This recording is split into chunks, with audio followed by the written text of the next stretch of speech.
Bonjour à tous et bienvenue dans la deuxième partie de la lecture des morceaux choisis de l'œuvre de Juan Donoso Cortés. La Prusse en 1849. Les démocraties qui ont devant elles une réalité et qui touchent, pour ainsi dire, leur but de la main, perdent quelque chose de leur férocité innée et de leurs instincts destructeurs. L'espérance d'une prochaine victoire calme l'ardeur de leur sang.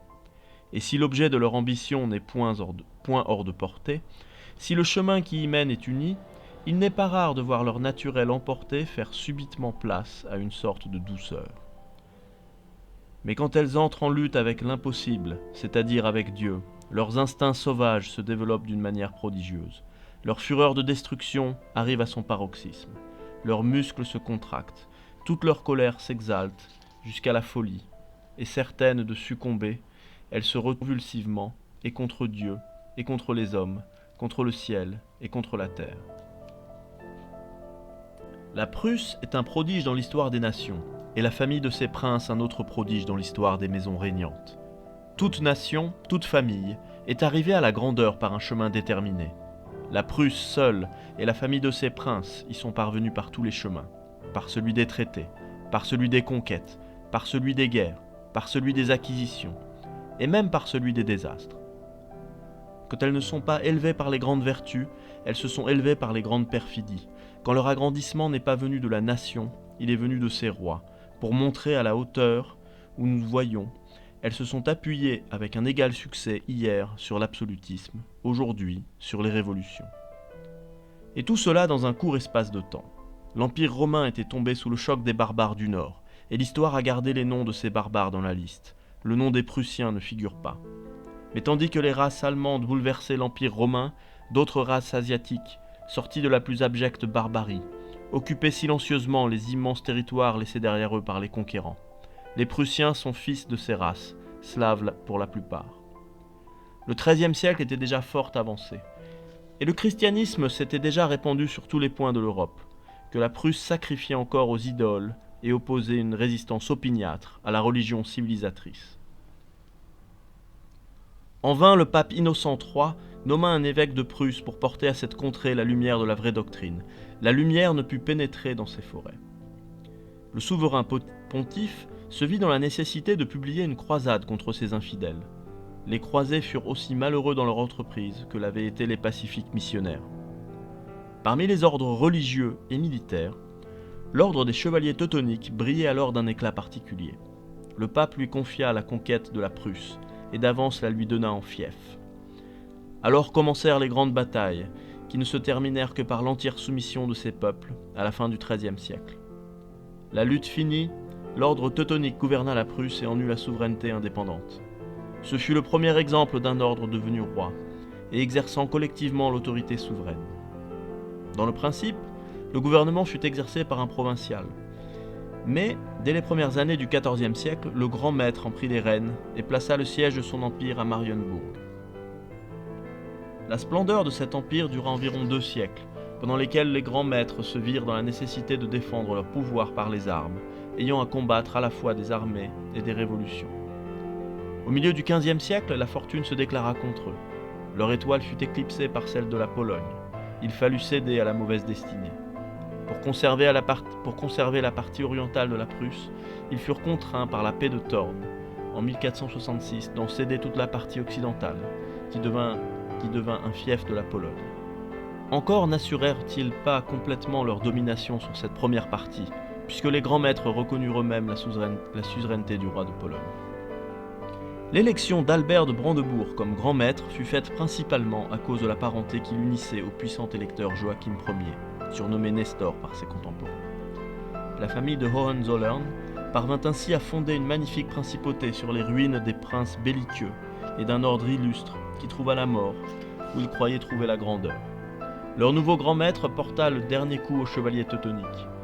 Albert de Brandebourg, inspiré par Luther, avec lequel il eut une entrevue à Wittenberg, résolut de séculariser la Prusse et d'en faire une principauté laïque. Par le traité de Cracovie en 1525, il renonça à sa dignité ecclésiastique, rompit tous ses liens avec l'ordre qui l'avait fait souverain, prit, du consentement de ses sujets, le titre de duc héréditaire de Prusse, et reçut du roi de Pologne Sigismond l'investiture de sa nouvelle dignité.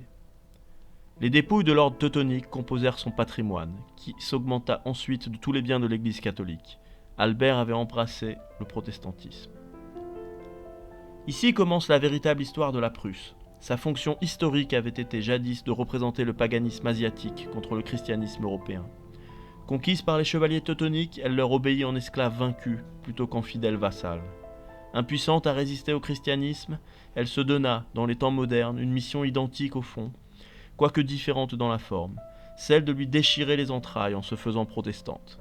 La nation prussienne était parmi les nations ce qu'était la famille Hohenzollern parmi les familles des princes souverains. L'identité d'idées et de mission et de ce peuple et de ses princes explique leur accroissement et leur prodigieuse grandeur.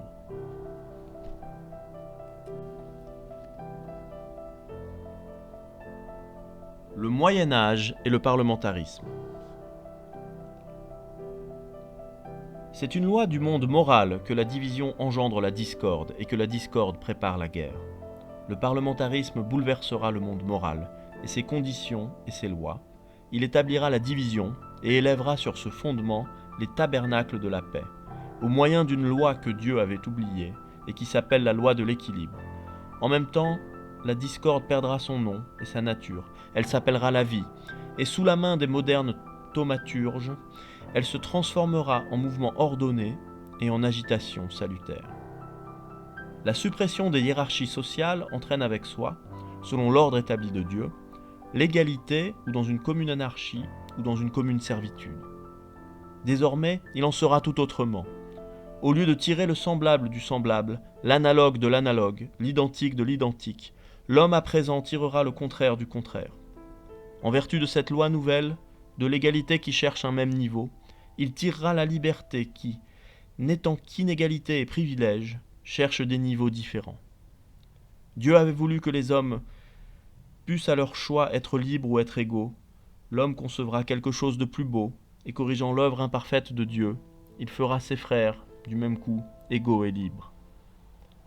Si la grandeur du problème à résoudre explique l'essor grandiose des intelligences dans les gouvernements parlementaires, ce même essor explique beaucoup d'autres phénomènes. Sous l'empire du parlementarisme, le talent, instrument appliqué à la solution du grand problème, est tout, et le reste n'est rien. De là cette idolâtrie du talent où les nations tombent les unes après les autres.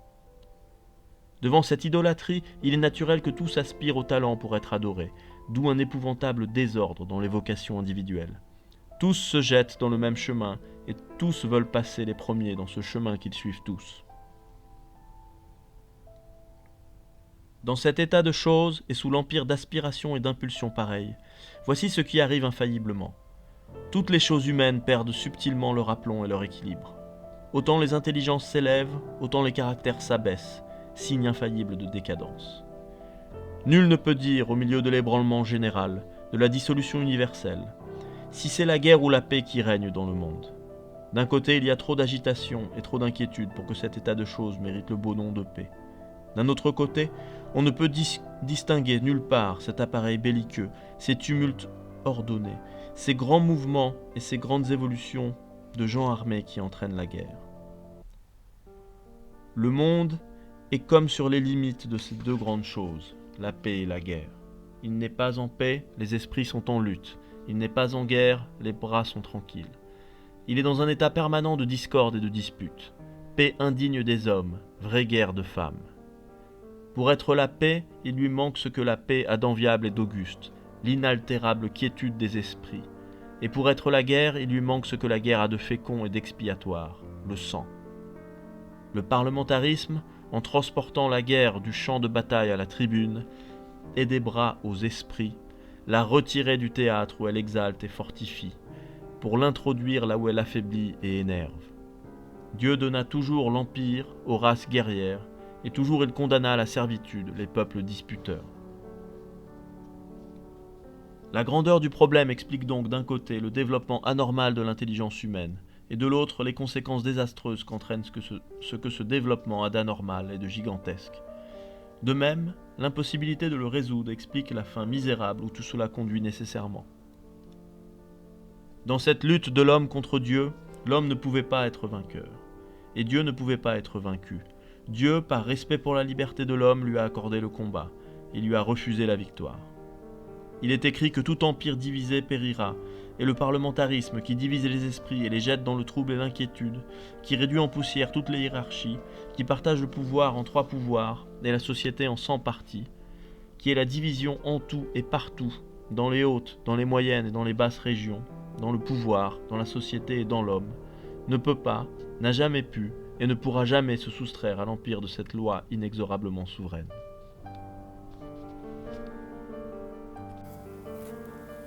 Du principe générateur des plus graves erreurs de nos jours. La société nie de Dieu qu'il ait aucun souci de ses créatures, elle nie de l'homme qu'il soit conçu dans le péché. Son orgueil a dit 2 choses à l'homme de nos jours, qui les a crues toutes 2, à savoir qu'il est sans souillure et qu'il n'a pas besoin de Dieu, qu'il est fort et qu'il est beau, et c'est pourquoi nous le voyons enflé de son pouvoir et épris de sa beauté. La négation du péché étant supposée, parmi beaucoup d'autres choses, on nie les suivantes.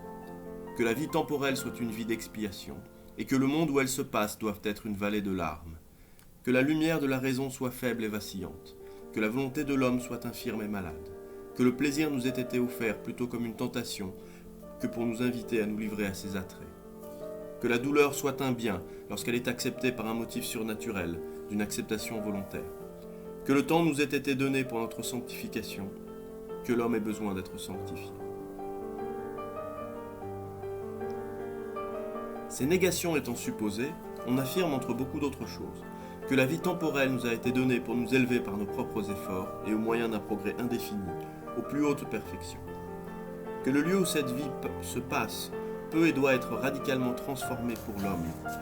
Que la raison de l'homme étant saine, il n'y a pas de vérité à laquelle elle ne puisse atteindre, et que hors de sa portée, il ne peut pas y avoir de vérité, qu'il n'y a pas d'autre mal que celui que la raison entend être mal, ni d'autre péché que celui que la raison dit être péché.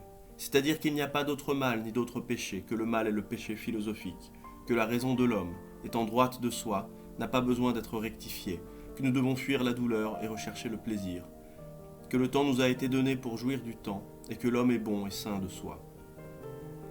Ces négations et ces affirmations relatives à l'homme conduisent à des négations et affirmations analogues relatives à Dieu. De la supposition que l'homme n'est pas tombé, on arrive à nier et on nie qu'il ait été relevé. De la supposition que l'homme n'a pas été relevé, on arrive à nier et on nie le mystère de la rédemption et celui de l'incarnation, le dogme de la personnalité extérieure du Verbe et le Verbe lui-même. En supposant d'une part l'intégrité naturelle de la volonté humaine et en refusant d'autre part de reconnaître l'existence d'un autre mal et d'un autre péché que le mal et le péché philosophique, on est conduit à nier et on nie l'action sanctifiante de Dieu sur l'homme, et avec elle le dogme de la personnalité de l'Esprit Saint. De toutes ces négations résulte la négation du dogme souverain de la très sainte Trinité, pierre angulaire de notre foi et fondement de tous les dogmes catholiques.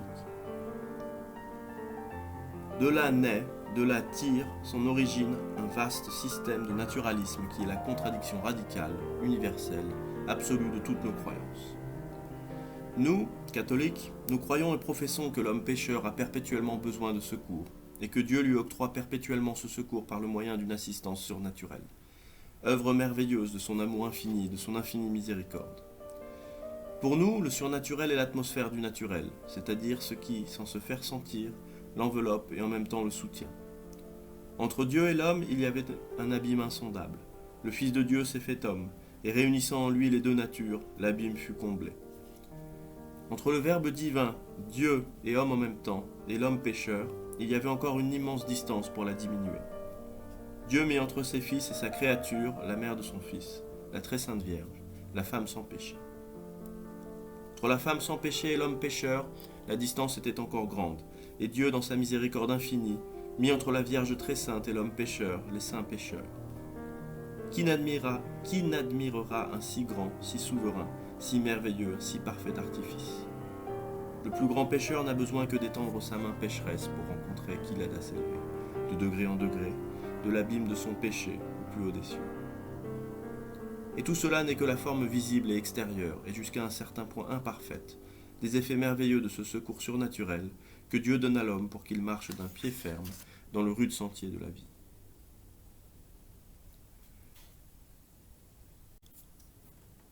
Tout ce vaste système et splendide système de surnaturalisme, clé universelle et universelle explication des choses humaines, est nié implicitement ou explicitement par ceux qui affirment la conception immaculée de l'homme.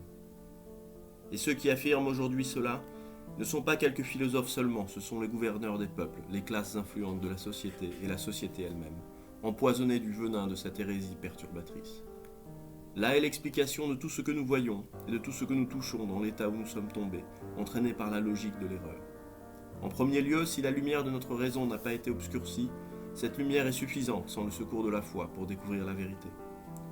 Si la foi n'est pas nécessaire, la raison est souveraine et indépendante. Le progrès de la vérité dépend des progrès de la raison. Les progrès de la raison dépendent de son exercice. Son exercice consiste dans la discussion. La discussion est donc la vraie loi fondamentale des sociétés humaines et l'unique creuset où, après la fusion, la vérité, dégagée de tout alliage d'erreur, apparaisse dans sa pureté. De ce principe sortent la liberté de la presse, l'inviolabilité de la tribune et la souveraineté réelle des assemblées délibérantes. En second lieu, si la volonté de l'homme n'est pas malade, l'attrait du bien lui suffit pour suivre le bien sans le secours naturel de la grâce. Si l'homme n'a pas besoin de ce secours, il n'a pas besoin non plus des sacrements qui le lui donnent, ni des prières qui le lui procurent. Si la prière n'est pas nécessaire, elle est inutile, et la vie contemplative est une pure oisiveté. Si la vie contemplative n'est qu'oisiveté, la plupart des communautés religieuses n'ont aucune raison d'être. Aussi, partout où ont pénétré ces idées, ces communautés ont-elles été détruites. Si l'homme n'a pas besoin des sacrements, il n'a pas besoin non plus de ceux qui les administrent. Et s'il n'a pas besoin de Dieu, il n'a pas besoin de médiateur. De là le mépris de la proscription du sacerdoce, partout où ces idées ont jeté des racines. Le mépris du sacerdoce se résout partout dans le mépris de l'Église, et le mépris de l'Église se mesure au mépris de Dieu. L'action de Dieu sur l'homme étant niée, et un abîme insondable étant de nouveau ouvert, autant que possible, entre le Créateur et sa créature, immédiatement la société s'écarte instinctivement de l'Église à une distance égale, de sorte que partout où Dieu est relégué dans le ciel, l'Église est reléguée dans le sanctuaire, tandis qu'au contraire, partout où l'homme vit assujetti à la domination de Dieu, il s'assujettit naturellement et instinctivement à la domination de son Église. Tous les siècles attestent cette vérité, et le siècle présent lui rend même témoignage des siècles passés. Tout ce qui est surnaturel étant ainsi écarté, et la religion étant convertie en un déisme vague, l'homme qui n'a pas besoin de l'Église, enfermé dans son sanctuaire, ni de Dieu, prisonnier dans son ciel comme Encelade sous son rocher, tourne ses yeux vers la terre et se consacre exclusivement au culte des intérêts matériels. C'est l'époque des systèmes utilitaires, des grands développements du commerce, des fièvres de l'industrie, des insolences des riches et des impatiences des pauvres. Cet état de richesse matérielle et d'indigence religieuse est toujours suivi d'une de ces catastrophes gigantesques que la tradition et l'histoire gravent perpétuellement dans la mémoire des hommes. Les prudents et les habiles se réunissent en conseil pour les conjurer, mais la tempête arrive en grondant, met en déroute leurs conseils et les emporte avec leurs conjurations. De là une impossibilité absolue d'empêcher l'invasion des révolutions et l'avènement des tyrannies, qui ne sont au fond qu'une même chose, puisque révolution et tyrannie se résument également dans la domination de la force, qui seule peut régner lorsque l'on a relégué Dieu dans le ciel et l'Église dans le sanctuaire. Tenter de combler le vide que leur absence laisse dans la société par une sorte de distribution artificielle et équilibrée des pouvoirs publics n'est qu'une folle présomption, une tentative semblable à celle d'un homme qui, en l'absence des esprits vitaux, voudrait reproduire à force d'industrie et par des moyens purement mécaniques les phénomènes de la vie. Dieu, l'Église ne sont pas des formes. Aussi n'y a-t-il aucune forme qui puisse remplir le grand vide qu'il laisse quand il se retire des sociétés humaines. Au contraire, il n'y a aucune forme de gouvernement qui soit essentiellement dangereuse lorsque Dieu et son Église se meuvent librement, si d'un côté, les mœurs lui sont amies et les temps favorables. La liberté consiste précisément dans la double négation de ce droit de tyrannie et de ce droit de révolte. Et cela est tellement vrai que cette négation acceptée, la liberté est inévitable, tandis que si on la rejette, la liberté est impossible. L'affirmation de la liberté et la négation de ses droits ne sont, à y bien regarder, que deux expressions différentes d'une seule et même chose. D'où il suit non seulement que le catholicisme n'est l'ami ni des tyrannies ni des révolutions, mais encore que lui seul les nie et les repousse véritablement. Non seulement qu'il n'est pas l'ennemi de la liberté, mais encore que lui seul a découvert, par sa double négation de la tyrannie et de la révolte, le caractère propre de la vraie liberté.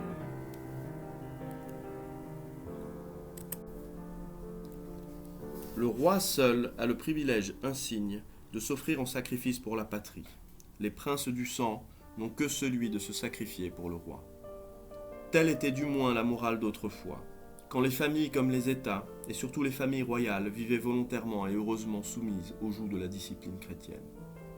Du reste, parler de princes, de rois et de familles royales, c'est dans ce pays parler des temps passés. Rien de tout cela n'existe, ne peut exister dans la France de nos jours. Ce peuple, comme je vous l'ai dit souvent, a perdu absolument la trace de ses antiques traditions. Les 14 siècles de gloire qui composent ses annales n'ont laissé d'eux aucun vestige dans ses souvenirs.